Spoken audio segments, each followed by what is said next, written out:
Next economic శాఖలో ఇచ్చినటువంటి automobile industry గురించి మాట్లాడుకుందాం. So that data given by automobile industry. So automobile industry అనేది బాగా పెరుగుతుంది ఇండియాలో అని చెప్పేసి సో చెప్పడం జరిగింది. సో దీంట్లో ఒకసారి చూడండి.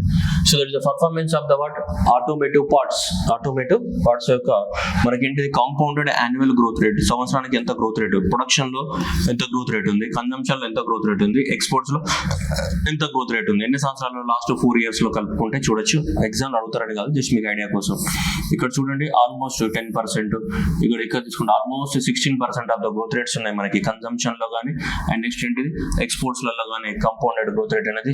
సో నెక్స్ట్ ఇక్కడ ఆల్మోస్ట్ ఇంపోర్ట్స్ లలో తీసుకుంటే మనకి 14% అనేది ఇంపోర్ట్స్ లలో గ్రోత్ రేట్ ఉంది. Just last compounded annual growth rate from the so ఇంత గ్రో అవుతుంది అనమాట. అంటే చాలా ఎక్కువ మొత్తంలో దీనికి ఫ్యూచర్ లో ఇంకా ఏముంది మనకి స్కోప్ అనేది చాలా ఎక్కువ మొత్తంలో ఉంది ఈ సెక్టార్ కనుక తీసుకుంటే. ఇక్కడ కూడా మనం చూడొచ్చు ఈ లాస్ట్ 1 year 2023 నుంచి అంటే April 1st of 2023 నుంచి తీసుకొని మనకి March 31st of 2024 that was the ending. So అక్కడికి వెళ్తే మనకి సో ఇది డొమెస్టిక్ ప్రొడక్షన్ అవుతుంది అండ్ నెక్స్ట్ తీసుకుంటే ఇది కన్జంప్షన్. సో కన్జంప్షన్ కానీ ఎక్స్పోర్ట్స్ కానీ నెక్స్ట్ అంటే ఇంపోర్ట్స్ అనేది పడిపోతా ఉన్నాయి మనకి. ఓకేనా? సో జస్ట్ ఐడియా కోసం అంతే, ఎగ్జామ్లు అడుగుతారని కాదు. సో మనకి ఇలా ఇచ్చారు. సో అంటే మీకు జస్ట్ పెరుగుతున్నాయి తగ్గుతున్నాయి అని చెప్పేసి జస్ట్ ఒక ఐడియా. నెక్స్ట్ ఇండియాలో కనుక తీసుకుంటే గ్రోత్ రేట్ వేటి యొక్క గ్రోత్ రేట్ ఎంత ఉందనేది కనుక తీసుకుంటే మనకి కార్స్ కానీ యూటిలిటీ వెహికల్స్ యొక్క మనము గ్రోత్ రేట్ కనుక తీసుకుంటే 2023 అండ్ 2024 తీసుకుంటే లాస్ట్ ఇయర్ 7.0 చాలా పడిపోయింది మనకి. అంతకుముందు 22-23 25% ఆఫ్ ద గ్రోత్ రేట్స్ ఉండే, సడన్ గా 7.1 కి పడిపోయింది. ఓకేనా? నెక్స్ట్ ఇక్కడ తీసుకుంటే మనకి త్రీ వీలర్స్ 23.4 12.8 అండ్ నెక్స్ట్ ఏంటి మనకి 16%. ఇది 16% గ్రోత్ రేట్ తోటి సో 2 వీలర్స్ అనేది గ్రో అయినాయి లాస్ట్ ఇయర్.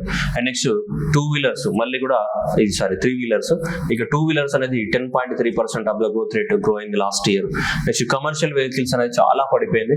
జస్ట్ లారీలు కానీ అవి ఉంటాయి కదా, అవి ట్రక్స్ కానీ జస్ట్ 2.9% మనకి. చాలా కమర్షియల్ వెహికల్స్ అనేది అసలు ఎవరు కొనట్టే చాలా తక్కువగా పడిపోయింది. 2 వీలర్స్ కూడా 10.3. నెక్స్ట్ 3 వీలర్స్ ఎక్కువ ఉంది గ్రోత్ రేట్ అండ్ కార్స్ కూడా చాలా తక్కువనే ఉంది భారతదేశంలో లాస్ట్ ఇయర్ తీసుకుంటే. అన్నిటికన్నా ఎక్కువగా ఏంటిది 3 వీలర్స్.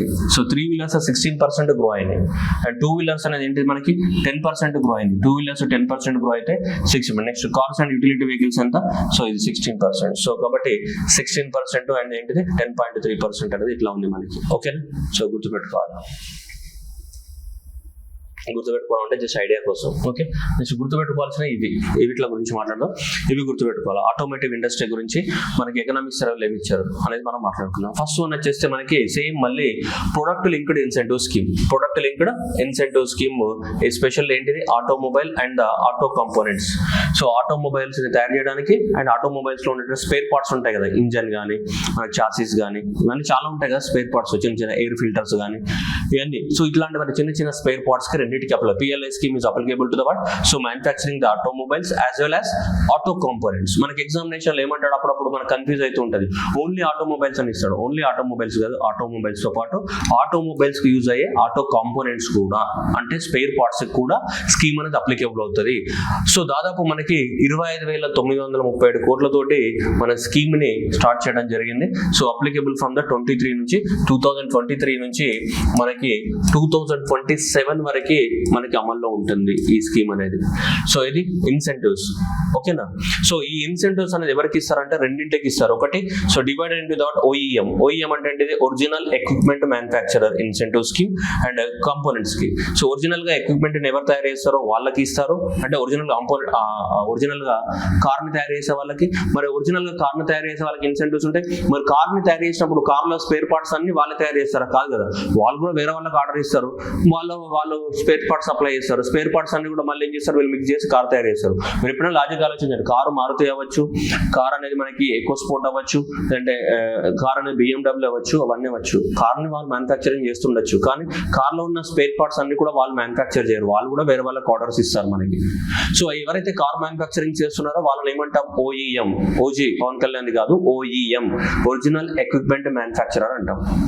ఆ ఒరిజినల్ ఎక్విప్మెంట్ మ్యానుఫ్యాక్చర్ ఏం చేస్తారు, స్పేర్ పార్ట్స్ వేరే దగ్గరికి వెళ్ళి తీసుకుంటాడు, స్పేర్ పార్ట్స్ వేరే దగ్గరికి వెళ్ళి తీసుకొని ఆ కార్ని అసెంబుల్ చేస్తాడు అనమాట. అందుకని ఈ స్కీమ్ కింద ఇచ్చే ఇన్సెంటివ్స్ అనేవి 2 types ఆఫ్ ద ఇన్సెంటివ్స్ ఉంటాయి. అంటే ఆటోమొబైల్స్ ని ఒరిజినల్ గా మ్యానుఫ్యాక్చరింగ్ చేసే వాళ్ళకి ప్లస్ దాని యొక్క స్పేర్ పార్ట్స్ ని తయారు చేసే వాళ్ళకి ఇద్దరికి ఉంటాయి. దాన్ని కొంచెం అఫీషియల్ గా చెప్పాలి అంటే the persons who are manufacturing components, auto components manufacturing చేసే వాళ్ళకి ప్లస్ ఒరిజినల్ ఎక్విప్మెంట్ మ్యానుఫ్యాక్చరర్స్ కి. సో కాబట్టి sub divided into the what OEM, original equipment manufacturers.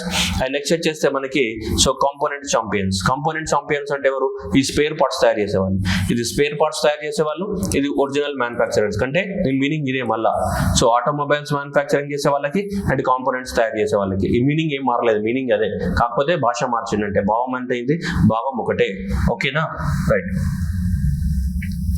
So original equipment manufacturer and next అంటే కాంపోనెంట్స్ మ్యానుఫ్యాక్చరింగ్ వాళ్ళు. ఇప్పటివరకు 85 applications approve చేయడం జరిగిందంట. So దీని ద్వారా దాదాపు 67,000 కోట్ల ఇన్వెస్ట్మెంట్ అనేది అట్రాక్ట్ చేయడం అనేది జరిగింది. సో ఓకేనా, సో చాలా గొప్ప విషయం ఇంత అగనిజ్ వాట్. సో ఇది దాదాపు అంటే ఇప్పుడే స్టార్ట్ అయింది కదా, ఇంకా అట్రాక్ట్ చేస్తారు వీళ్ళు. దాదాపు ఎంత 25,000 కోట్లు మనకి 4 సంవత్సరాల పీరియడ్ ఉంది. సో దాదాపు 2023 నుంచి 2027 వరకు 4 years ఆఫ్ ద పీరియడ్ 25,000 కోట్లతోటి మనకి ఇది PLI స్కీమ్ అనేది ఆటోమొబైల్ సెక్టర్ లో ఉంది మనకి. సో కాబట్టి సో 2023 నుంచి 2027 వరకు మనకి 25,000 కోట్లు గవర్నమెంట్ అనేది ఏం చేస్తుంది, సబ్సిడీస్ కింద ఇచ్చేస్తుంది ఎవరు ఇన్వెస్ట్మెంట్ పెడితే వాళ్ళకి. Okay, right. నెక్స్ట్ ఇక్కడ బ్యాటరీ స్టోరేజ్ సిస్టమ్. మనము ఎక్కువ మొత్తంలో ఎలక్ట్రిక్ వెహికల్స్ గురించి మాట్లాడుతున్నాం. సో ఎలక్ట్రిక్ వెహికల్స్ గురించి మనం మాట్లాడాలంటే పర్టికులర్ గా మనకు కావాల్సిన ఏంటి, బ్యాటరీలో ఎనర్జీ స్టోర్ అవ్వాలి కదా. సో కాబట్టి బ్యాటరీ స్టోరేజ్ అనేది ఇంపార్టెంట్. అంటే battery manufacturing important. So battery manufacturing అనేది లేనిది, మన దగ్గర బ్యాటరీ మ్యానుఫ్యాక్చరింగ్ అనేది లేకపోతే నువ్వు ఎలక్ట్రిక్ వెహికల్స్ ని మ్యానుఫ్యాక్చరింగ్ చేయడం అసాధ్యం. సో అందువల్ల మనకి 50 gigawatts కెపాసిటీ ఉన్నటువంటి మనకు బ్యాటరీస్ తయారు చేయాలని గవర్నమెంట్ అనేది టార్గెట్ గా పెట్టుకుంది అనమాట. అంటే 50 gigawatts ఆఫ్ ఎనర్జీని స్టోర్ చేసే అన్ని బ్యాటరీలు ఉండాలి మన దగ్గర. 50 gigawatts ఆఫ్ ద బ్యాటరీస్ అంటే దాని అర్థం ఏంటిది, అంత ఎనర్జీని స్టోర్ చేసే అన్ని బ్యాటరీలు తయారు చేయాలి. ఎన్ని బ్యాటరీలు తయారు చేస్తే అన్ని ఎలక్ట్రిక్ వెహికల్స్ ప్రొడ్యూస్ అవుతాయి. అంటే 50 gigawatts ని స్టోర్ చేసే అన్ని నంబర్ ఆఫ్ బ్యాటరీస్ ని మనము తయారు చేయాలి. ఎందుకంటే ఒక ఎలక్ట్రిక్ వెహికల్ 2-wheeler ఉంది అనుకోండి, ఆ 2-wheeler కి ఇంత బ్యాటరీ పెడతావు, ఇంత బ్యాటరీ పెడితే 50 gigawatts స్టోర్ చేస్తాం కాదు. ఇలాంటి కొన్ని వందల బ్యాటరీస్ తయారు చేస్తావు. ఇలాంటి కొన్ని వందల బ్యాటరీస్ తయారు చేసినప్పుడు అప్పుడు ఏమైతే నీకు ఎక్కువ నెంబర్ ఆఫ్ ఎలక్ట్రిక్ వెహికల్స్ తయారైతాయి. సో అలా మన టోటల్ గా N number of the batteries produce చేస్తున్నావు, N number of the batteries.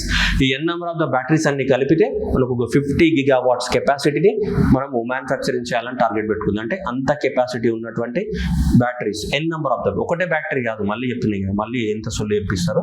So అది ఎందుకంటే మీరు అట్లానే ఆలోచిస్తారు ఎగ్జామినేషన్. ఓకేనా, 50 నెంబర్ ఒకటే, అంత 50 gigawatts స్టోర్ చేసే బ్యాటరీ ఏది ఉండదు.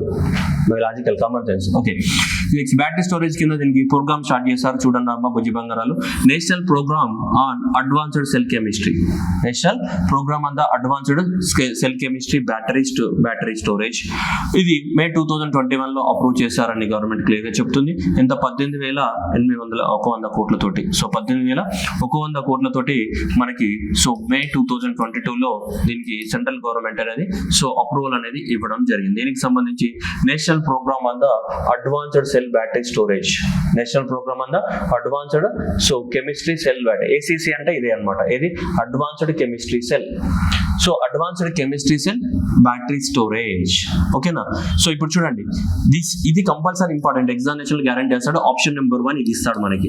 Option number advanced chemistry cell May 2020 లేదంటే 18,000 కోట్లు. నెంబర్ 2, ఒక్క నిమిషం ఆగండి, మీరు ఎగ్జామినేషన్ లో కన్ఫ్యూజ్ అయిపోయి మొత్తం రచ్చ చేసేస్తారు. ఇది ఫస్ట్ పాయింట్. ఓకే, ఇక్కడ అండర్లైన్ చేస్తున్నాం. ఓకే, ఇది ఓకే మే 2021 లో అప్రూవ్ చేసాం మనం. Okay, right. నెక్స్ట్ సెకండ్ చూడండి, క్లియర్ గా చెప్పాలి. It envisages manufacturing capabilities of ఏమన్నా advanced chemistry cells by setting up of the so giga scale. So మనకి advanced chemistry cells and battery manufacturing facilities. అర్థమవుతుందా? So ఇది రెండవది అనమాట మనకి. ఏంటిది? ఇవి అడ్వాన్స్డ్ సెల్స్ ని తయారు చేయాలి అండ్ నెక్స్ట్ వేటిని తయారు చేయాలి, బ్యాటరీ స్టోరేజ్ ని తయారు చేయాలి. మీనింగ్ అది కదా, ఇక్కడ పేరు కూడా అదే ఉంది. సో దాని ఆబ్జెక్టివ్ కూడా ఏముంటుంది, సేమ్ అదే ఉంటుంది. ఏంటి? సో ఇవి ఏసీసీస్ ని సెటప్ చేయాలి అండ్ బ్యాటరీ స్టోరేజ్ ని సెటప్ చేయాలి. అంటే ఏంటిది? అడ్వాన్స్డ్ కెమిస్ట్రీ సెల్స్ ని తయారు చేసే ఫ్యాక్టరీస్ ప్లస్ బ్యాటరీని తయారు చేసే ఫ్యాక్టరీస్ ని పెట్టాలనే కదా దీని ఆబ్జెక్టివ్. ఆ పెట్టడానికి కోసం మనకి ఎంత 18,100 కోట్లు అనేది మనం కేటాయించాం. దేన్ని? ఈ అడ్వాన్స్డ్ కెమిస్ట్రీ సెల్స్ ని పెట్టడానికి కోసము, ఈ బ్యాటరీ సెల్స్ ని పెట్టడానికి కోసము 1800 కోట్లని మనం కేటాయించడం జరిగింది. Okay, I think next moving on to next చూడండి ఏంది అనేది మనకి ఇంపార్టెంట్ ఇదే కదా. So setting up of the what giga scale advanced chemistry cells కానీ బ్యాటరీ మ్యానుఫ్యాక్చరింగ్ పెట్టాం. నెక్స్ట్ చూడండి ఇక్కడ ఇది important. It aims to set up cumulative advanced cell chemistry manufacturing capacity. ఇక్కడ నేను చెప్పింది ఇది 50 gigawatt hour advanced chemistry cells and cumulative capacity of the 5 gigawatt hour అని చెప్తున్నాను మనకి. చూడండి టోటల్ గా మనం తీసుకుంటే సో ఇంత aim to set up the what cumulative advanced cell manufacturing capacity 50 gigawatts and cumulative capacity of the 5 gigawatt hour for the what so advanced cell technologies. Clarity ఉంది కదా. సో అలా 50 gigawatt hours సో మనం setup చేయాలా, మనకి ఇంత manufacturing capacity ఇన్ని తయారు చేసే కెపాసిటీ తయారు చేయాలా, ఇన్ని తయారు చేయగలగాలి మనం. ఇంత కెపాసిటీ ఉన్నటువంటి ఏంటిది ఈ సెల్స్ ని తయారు చేయగలగాలి. ఏ సెల్స్ ని? అడ్వాన్స్డ్ కెమిస్ట్రీ సెల్స్ ని తయారు చేయగలగాలి. ఎంత? 50 gigawatts hours కెపాసిటీ ఉన్నటువంటి అడ్వాన్స్డ్ సెల్స్ ని మనము తయారు చేయగలగాలి. ఓకేనా. సో ఇనీషియల్ గా 5 gigawatts తోటి స్టార్ట్ చేసి కనీసం మనం 50 gigawatts కెపాసిటీ ఉన్న బట్టే సెటప్ చేయగలగాలి. అయితే మరి ఈ స్కీమ్ కింద జన వాళ్ళకి ఇన్సెంటివ్స్ ఇస్తుంది కదా గవర్నమెంట్ అనేది. సో కాబట్టి ప్రొడక్ట్ లింక్డ్ ఇన్సెంటివ్ స్కీమ్ కింద గవర్నమెంట్ అనేది మార్చ్ 2022లో ఇచ్చింది. దాదాపు 30 gigawatt hours కెపాసిటీ ఉన్నటువంటి సో కంపెనీస్ అన్నిట్లో కూడా అప్రూవల్ అనేది ఇవ్వడం జరిగింది. మనం మొత్తం ఎంత అంటున్నాం? 50 gigawatts అంటున్నాం కదా. ఆల్రెడీ 30 gigawatts hours కి గవర్నమెంట్ అనేది అప్రూవల్ ఇవ్వడం జరిగింది. మీరు పెట్టండి, మీకు ఇన్సెంటివ్స్ ఇస్తామని చెప్పింది. ఎప్పుడు? 2022లోనే. ఇప్పుడు మళ్ళీ 2024లో మళ్ళీ 10 gigawatts కి అప్రూవల్ ఇవ్వడం జరిగింది. 24th January మళ్ళీ 10 gigawatts కంటే ఆల్రెడీ 2022లో మనకి 30 gigawatt hours కి మనకి అప్రూవల్ ఇచ్చాము. ఇప్పుడు మనకి అడిషనల్ గా సో 50 gigawatts hours కి మనకి పర్మిషన్ ఇచ్చాము. సో టోటల్ గా మనం తీసుకుంటే 40 gigawatt hours కి మనకి గవర్నమెంట్ అనేది ప్రొడక్ట్ లింక్డ్ ఇన్సెంటివ్ స్కీమ్ కింద మనకి పర్మిషన్ ఇవ్వడం జరిగింది. కానీ మన యొక్క టోటల్ కెపాసిటీ ఎంత? 50 gigawatt hours కి మనకి టోటల్ గా మనం ప్రొడక్షన్ చేయాలనుకుంటున్నాం. ఆల్రెడీ మనకి ఎంత? 40 అనేది గవర్నమెంట్ అప్రూవల్ ఇచ్చింది, 10 అనేది బ్యాలెన్స్ ఉంది. కానీ చూడండి ఇక్కడ 70 gigawatts hours కి సంబంధించినటువంటి అప్లికేషన్స్ వచ్చినాయి. కానీ ఇన్ని అప్లికేషన్స్ లలో ఎంత? 10 gigawatt hours కి మాత్రమే గవర్నమెంట్ అప్రూవల్ ఇచ్చింది. అంటే మిగతా వాళ్ళందరికీ ఎందుకు ఇవ్వలేదు అంటే వాళ్ళ ఎలిజిబిలిటీ క్రైటీరియా సరిగ్గా లేదు అని. ఎందుకంటే గవర్నమెంట్ ఫ్రీగా డబ్బులు ఇవ్వదు కదా, ఇన్సెంటివ్స్ ఇవ్వాలి అంటే వాళ్ళ ఎలిజిబిలిటీ క్రైటీరియా ఉండాలి కదా. సో కాబట్టి సో మనకి ఈ స్కీమ్ కింద ఇప్పటివరకు ఎంత? 40 gigawatts కి అప్రూవల్ ఇవ్వడం జరిగింది. దేని కింద? Advanced cell chemistry and the battery storage systems కింద. Advanced cell chemistry and battery storage system ని మే 2021లో 18,100 కోట్లతోటి గవర్నమెంట్ అప్రూవల్ తెలిపింది. సెకండ్ ఆబ్జెక్టివ్ ఏంటిదంటే సో అడ్వాన్స్డ్ సెల్స్ ని బ్యాటరీస్ ని తయారు చేయాలి. థర్డ్ ఆబ్జెక్టివ్ ఏంటిదంటే 50 gigawatts కెపాసిటీ ఉన్నటువంటి సో అడ్వాన్స్డ్ సెల్స్ ని బ్యాటరీస్ ని తయారు చేయాలి. ఫోర్త్ అనేది ఏంటిది? మే 2022లో 30 gigawatts కి అండ్ జనవరి 2024లో 10 gigawatts కి టోటల్ గా ఇప్పటి వరకు 40 gigawatts కి గవర్నమెంట్ అనేది ప్రొడక్ట్ లింక్డ్ ఇన్సెంటివ్ స్కీమ్ కి అప్రూవల్ తెలిపింది for manufacturing of the what advanced chemistry cells and the battery storage systems. Okay, so ఇది ఇప్పటి వరకు ఉన్నటువంటి ముచ్చట. ఓకేనా, రైట్. నెక్స్ట్ స్కీమ్ వచ్చేసి ఫేమ్ అనే స్కీమ్ అనేది ఉంది. FAME so faster adoption and manufacturing of the hybrid and the electric vehicles అనేది ఫేమ్ అనే స్కీమ్. సో ఈ ఫేమ్ అనే స్కీమ్ ఒరిజినల్ గా ఏంటిదంటే ఇది faster adoption and manufacturing of the hybrid and the electric vehicles. So ఇది original గా మనకి 2015లో స్టార్ట్ చేశారు. 2015లో స్టార్ట్ చేస్తే ఇది 2019కి ఏమైంది మనకి ఎండ్ అయిపోయింది అనమాట. సో ఎండ్ అయిపోయిన తర్వాత నెక్స్ట్ మళ్ళీ ఇప్పుడు 2019లో స్టార్ట్ చేసి సో ఇది కూడా రీసెంట్ గా 2024కు సో ఎండ్ అయిపోయింది అనమాట, 5 సంవత్సరాలు. నెక్స్ట్ ఇప్పుడు మళ్ళీ సో 2024 నుంచి దీన్ని ఇంకా ఒక 4 months ఎక్స్టెండ్ చేయడం అనేది జరిగింది. చూద్దాం అది. సో ఇది ఫేమ్ phase 1 అనమాట. సో 2015 నుంచి ఏదైతే ఉందో ఇది phase 1. సో ఇది phase 1 స్కీమ్, ఇది phase 2. సో ఇది phase 2 అన్నమాట. ఇది phase 1 అండ్ ఇది phase 2. సో F అంటే ఏంటిది? Faster. So F is nothing but faster. And A అంటే ఏంటిది? అడాప్షన్. స్పీడ్ గా అడాప్షన్ చేసుకోవాలా, వెయిట్ ని అడాప్షన్ చేసుకోవాలా, ఫాస్టర్ అడాప్షన్. అండ్ M అంటే ఏంటిది? Manufacturing. Manufacturing of the A vehicles ని హైబ్రిడ్ వెహికల్స్, అంటే పెట్రోల్ ద్వారా ప్లస్ ఎలక్ట్రిసిటీ ద్వారా, hybrid and electric vehicles. Hybrid vehicles ని ప్లస్ ఎలక్ట్రిక్ వెహికల్స్ ని స్పీడ్ గా ఏం చేయాలా? మ్యానుఫ్యాక్చరింగ్ చేయాలా, అడాప్ట్ చేసుకోవాలి. That is a faster adoption and ఏంటిది? Manufacturing.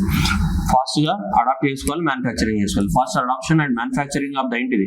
Hybrid and electric vehicles. Hybrid vehicles కానీ ఎలక్ట్రిక్ వెహికల్స్ కానీ ఫాస్ట్ గా మ్యానుఫ్యాక్చరింగ్ చేయాలి, అడాప్షన్ చేయాలన్న స్టేట్ తోటి 2015 to 19 phase 1 and 24 and next continue అవుతుంది national electronic manufacturing scheme. Next continue చూద్దాం వాటి గురించి.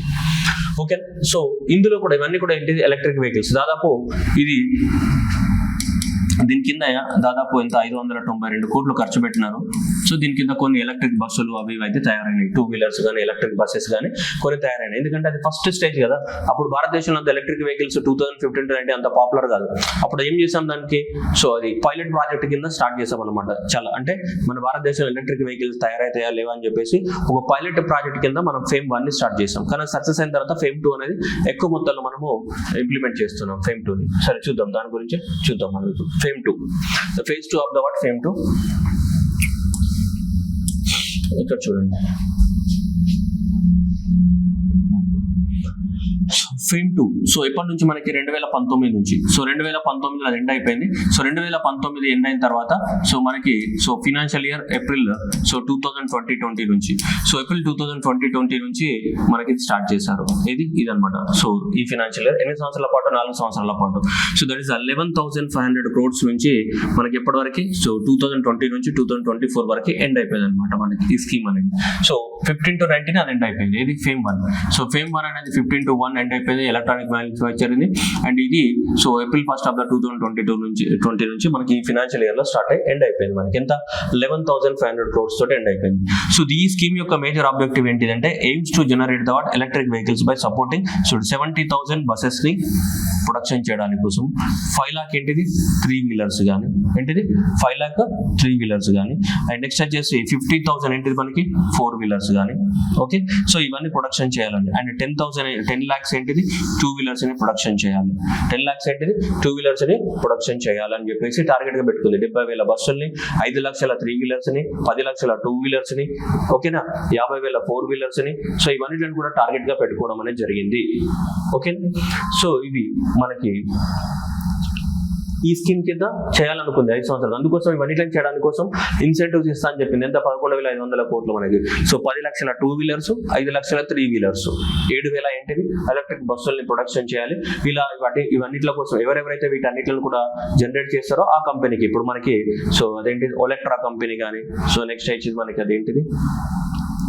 మార్సా సంథింగ్ ఏమున్నాయి కదా. సో అవి ఆ కంపెనీస్ అన్నిట్లో కూడా సో మనకి ఓలా కానీ వీళ్ళందరూ కూడా ఇన్సెంటివ్స్ అనేది ఇవ్వడం అనేది జరిగింది అనమాట మనకి. ఓకేనా, సో కాబట్టి సో 5 lakh ఏంటిది? 3 wheelers, 5 lakh 3 wheelers and 7,000 buses కానీ. అండ్ నెక్స్ట్ వచ్చేసి ఏంటిది మనకి? 50,000 ఏంటిది మనకి? 4 వీలర్స్ కానీ. అండ్ నెక్స్ట్ వచ్చేసి 10 lakhs ఏంటిది? 2 వీలర్స్ కానీ. ఇవన్నిట్లో కూడా మనకి ఇన్సెంటివ్స్ ఇస్తా అని చెప్తుంది. ఓకేనా, రైట్, ఇన్సెంటివ్స్ ఇచ్చారు. ఓకే, నో మళ్ళీ ఆల్రెడీ మనం ఇంతకుముందు చదివాం మనం. సో ఇది కూడా ఉంది, the scheme for the promoting of the manufacturing of the electric passengers cars in India. So ఇది కూడా అప్రూవల్ తెలపడం జరిగింది సెంపీ అనేది 2024 అంటే ఆల్మోస్ట్ సేమ్. దీంట్లో కూడా ఏం చేస్తారు?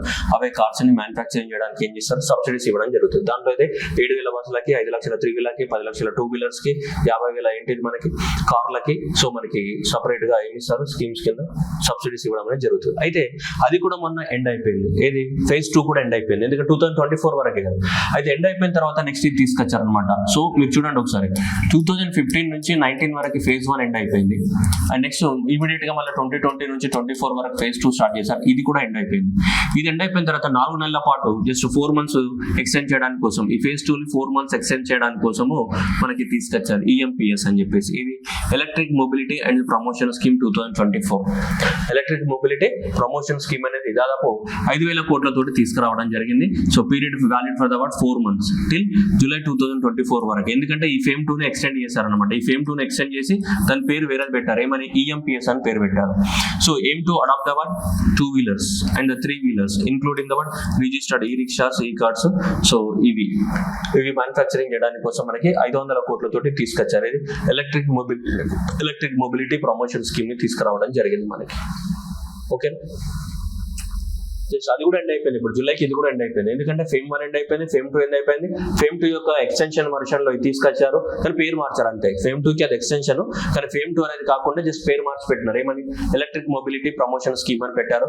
అంటే ఏప్రిల్, మే, జూన్, జూలై 4 నెలలు ఎక్స్టెన్షన్ ఇచ్చారు దానికి. ఎందుకంటే ఆ స్కీమ్ మార్చ్ 31st కి అయిపోయింది, ఫేజ్ 2 అనేది. సో దానికి ఎక్స్టెన్షన్ ఇచ్చారు. ఆ ఎక్స్టెన్షన్ కూడా ఇప్పుడు జూలైకి ఎండ్ అయిపోయింది మనకి టోటల్ గా. సో 500 కోట్లతోటి ఇది కూడా 4 months కి ఎండ్ అయిపోయింది స్కీమ్ అనేది. సో ఒకవేళ దీని యొక్క డీటెయిల్స్ కనుక తీసుకొచ్చి చూడండి. Number of vehicles incentivized under the phase 2 of the FAME scheme.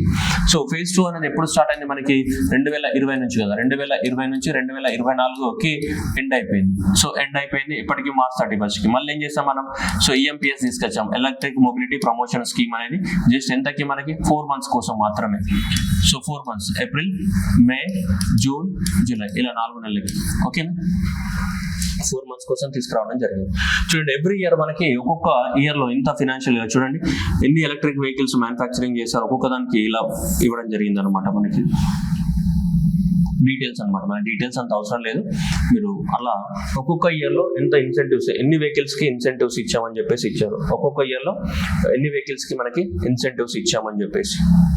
ఓకేనా, ఇదంతా ఇక్కడ 139 రూపాయలు 0 పెట్టుకోవాలి. మళ్ళీ ఇవన్నీ ఇట్లా 0 యాడ్ చేసుకోవాలి. సో ఇలా టోటల్ గా సో ఇన్ని వెహికల్స్ కి మనకి ఇచ్చామని చెప్పేసి డీటెయిల్స్ అనేది ఇవ్వడం జరిగింది. దేని కింద, ఫేమ్ 2 కింద. సో ఇన్ని వెహికల్స్ కి మేము సో సబ్సిడీస్ అందించామని చెప్పేసి గవర్నమెంట్ అనేది ఇట్లా డీటెయిల్స్ ఇచ్చింది. మనకి ఎగ్జామ్ లో అది అవసరం లేదు, కానీ ఎన్ని డీటెయిల్స్ ఎంత అవసరం లేదు. బట్ జస్ట్ లాస్ట్ కాలం ఏంటి టోటల్ గా సో ఇదన్నమాట. టోటల్ గా తీసుకుంటే ఇది 2 wheelers కి, ఇది 3 wheelers కి, 4 wheelers కి, ఈ బస్సెస్ కి మనకి ఎన్నిట్లకి ఇన్సెంటివ్స్ ఇచ్చామని చెప్పేసి గవర్నమెంట్ నంబర్ ఆఫ్ వెహికల్స్ అనమాట. ఇదంతా కూడా ఏంటిది, నంబర్ ఆఫ్ వెహికల్స్ యొక్క నంబర్ ఇది. ఓకే,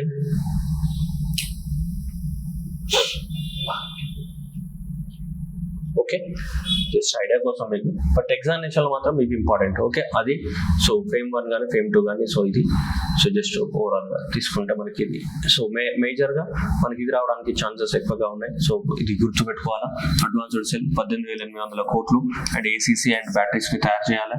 అండ్ నెక్స్ట్ 50 gigawatts ని తయారు చేయాలి.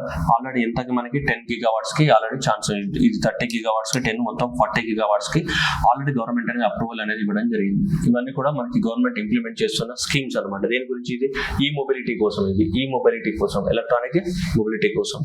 అండ్ ఇది నార్మల్ పెట్రోల్ మీద నడిచేది, ఆటోమొబైల్, ఆటో కంపెనీస్ పెట్రోల్ తో నడిచేది. ఇది దేనికోసం, ఎలక్ట్రిసిటీతో నడిచేది.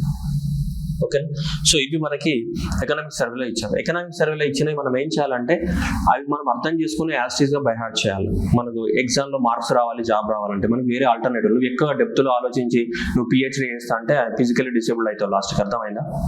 దేంట్లో, ఎగ్జామ్, కాంపిటేటివ్ ఎగ్జామ్ కి ఫిజికల్లీ డిసేబుల్డ్ పర్సన్ అయిపోతావు నువ్వు PhD చేస్తా అంటే.